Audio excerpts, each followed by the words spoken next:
I'm confused.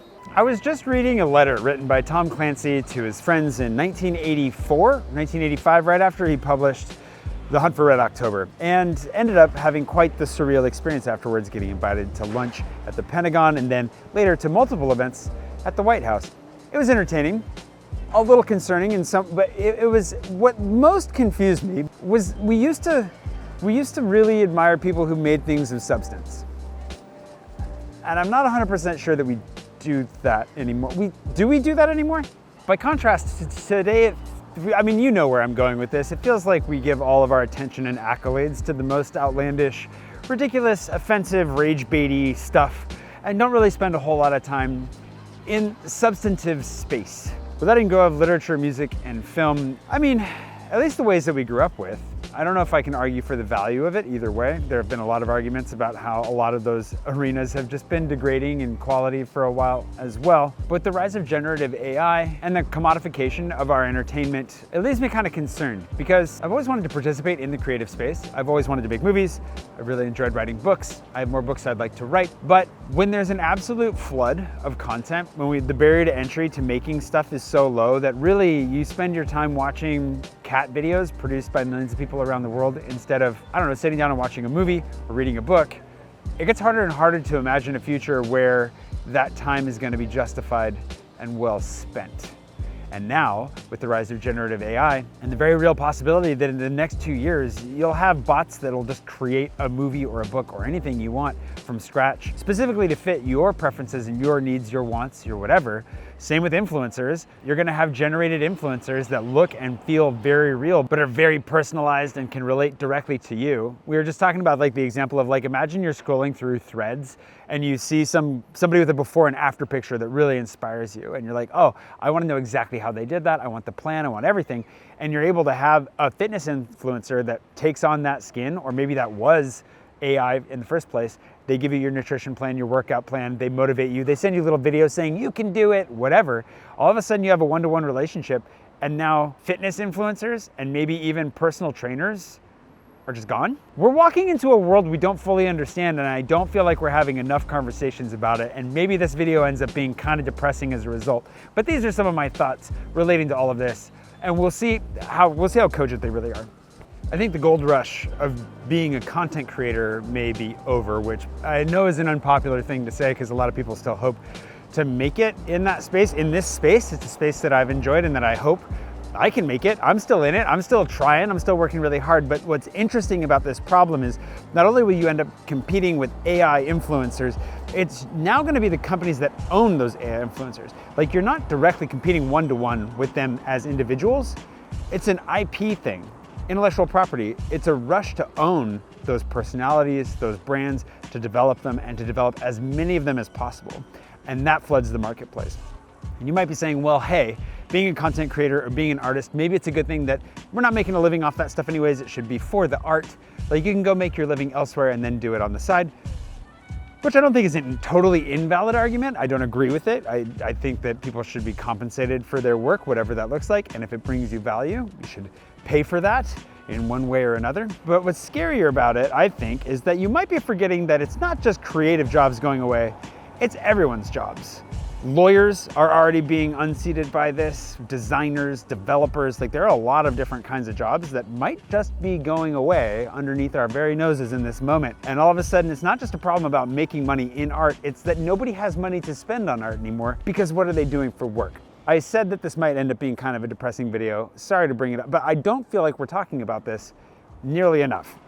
But what makes this confusing for me in particular right now, in the near term, is that in order to compete, I feel like I have to actively engage in things that I've avoided for so much of my career and aim for goals that I've never really had or wanted to.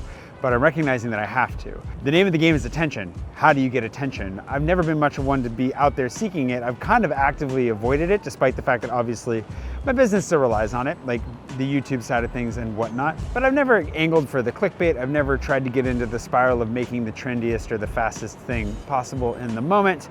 And now, as we see the rise of short form content, the opportunity it brings, and also maybe how much I'm missing. Like, I've missed out on a lot by not doing that. I've missed out on a lot by resisting some of this stuff. engaging with it makes sense, but feels contradictory to how I've operated up until this moment. And yet, as I see the cliff nearing, as the horizon approaches, I guess we could say in a nicer way, and as my runway runs shorter and shorter, it does feel like we're coming closer to like a very do or die moment in this industry as a whole, but in a lot of different ways. I feel the pressure even more to push, to get some of that attention, to get myself in front of new audiences, to grow, because I also recognize it's the only way that I'm going to be able to accomplish what I want in life. And I don't like that that's the reality, but I do feel like that's the rub. And maybe you think I'm overreacting a little bit here, but I can't help this feeling that I have to connect with the physical, with the real, with the here and the now. Like reading this letter from Tom Clancy, I'm reading a book called More Letters of Note, which was given to me by my friend Jess.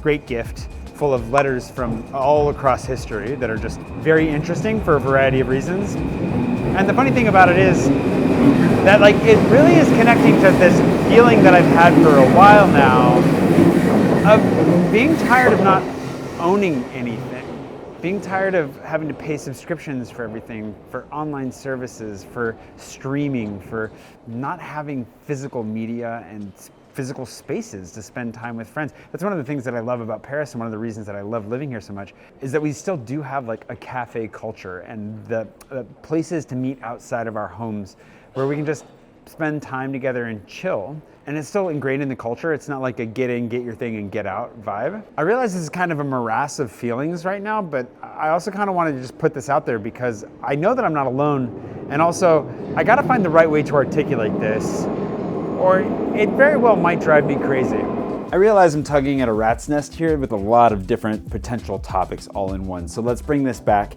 to Tom Clancy and the letter that he wrote his friends for a second. I think ultimately it's easier to look back at a situation like a best-selling author having a wildly good time and pin your feelings to that, at least for me, because it's easy to look at all of these kinds of things like how difficult the creative career is, how easy it is to feel alone in the modern era, the lack of community, the rise of these new technologies. I mean, every new technology, every new medium is always scary to every generation. Newspapers, radio, television, every new technology spawns kind of a similar fear among the olds, and I guess I'm kind of one of the olds now. But this does feel different at the same time, and I don't think it's something that we should gloss over just because we look at the past and go, you know, we got rid of horses, we got cars, everybody managed somehow. Don't think that's a fully honest argument to take.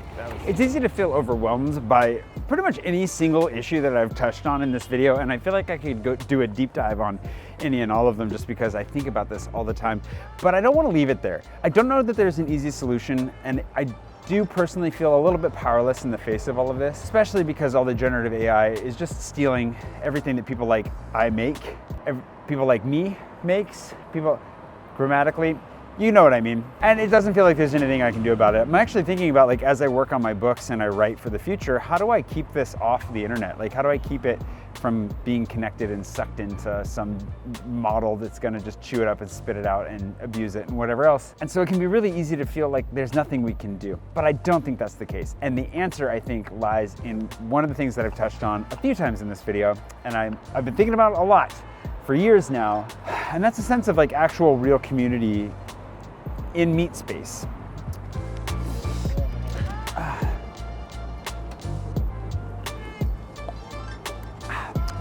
Oh, that's good. I don't want to dismiss the feeling right now that like the world is just kind of an extra scary place. There's so much going on and so much has happened. We all feel it. So, I mean, we could go through the list of all the things that seem like they're coming to kill us. It's a big list. It's an impressive one. It does feel like a fairly unique point in human history as far as I'm aware.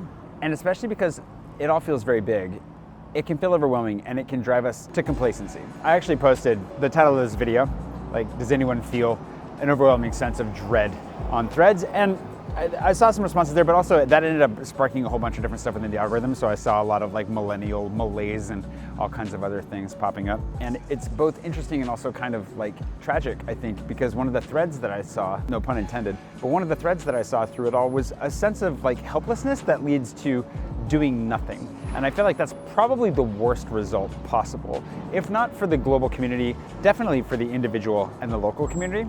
And so what do we do about it? That's what I've been thinking about a lot, because I guess as a recovering evangelical Christian, the way that I was raised, and got a little bit of white saviorism in me, among other things. I grew up feeling like I needed to save the world. Like that was just kind of ingrained in me through the narratives that I saw in American culture, but also through the Christian side of things, a whole lot of stuff, all bundled up into one. And I got to a place where I realized, in the last few years especially, what I really needed to do more than anything was just focus in on helping the people immediately around me in my community, friends, extended acquaintances, just random people that I come across along the way, and do the best that I can there. And it's helped me to develop some really strong friendships and a burgeoning sense of community here in Paris. But there's gotta be more. And that's why I said in Meet Space, like I wanna give as much as I can to you through this. I want there to be a sense of community in what I do. But to be totally honest, I've also really avoided that word, community, the entire time that I've been on YouTube. You will find it very rarely in my lexicon over the last 8 years of producing professionally for YouTube. And that's because I also grew up in an evangelical Christian world, the son of a pastor, and I saw, not through my dad was a great person, my dad is a great person, but I saw how that power could be abused. A lot of people in our circles, in our orbits, actually where I grew up had some incredibly awful characters. But my point being that like I've seen how it can be abused, and as I've walked away from that world and rejected kind of everything, throughout the baby with the bathwater, I realized it's taken me a long time to come around to this idea of like opening myself back up to community, because I've been really scared to abuse it personally, and also just in general for how many people out there are really vulnerable and falling prey to really terrible communities at the same time. Did I mention I have no answers in this video specifically, but you can see where my train of thought is going, and I think that we can probably extrapolate from it together. When they're out of filter, just order the Americano, double shot of espresso. I used to order the Allongé, but it's only one shot of espresso. This double makes all the difference. Oh, and hey, between coffees here, thanks to today's Patron producer, Jeff Beltran. Jeff is actually, he came up, I swear it's random. Emily actually randomizes this for me, but Jeff's the guy that does the programming behind the guide, my guide. We're gonna have to, I have some updates about that, but that's for another video. Thanks, Jeff. He's been such a big supporter of me my whole adult life. So people, so I think the first thing then is community, right? Just getting actual face time with human beings. We spend so much time on our screens, and that's the other side of it, is spending less time on our screens. I think so much of the dread comes from the fact that we are so incredibly plugged in all the time to all the problems going on in the world where we were not. We made for this. We didn't evolve for this. We can't handle it. Like it used to be, some cataclysm happened halfway around the world and you would hear about it months later, and a summary and some analysis, and like you would realize that it probably didn't really directly impact your life so much. And now, because it's just filling our feeds, because that's what makes the platforms and everyone else so much money, the fear, the anger, the hate, the whatever, it's too much. It's inundating. I know for me personally, I feel much better when I take breaks from social media or I walk away from it. And I realize, as always, the irony of somebody who basically makes a living off social media telling you to spend less time on social media.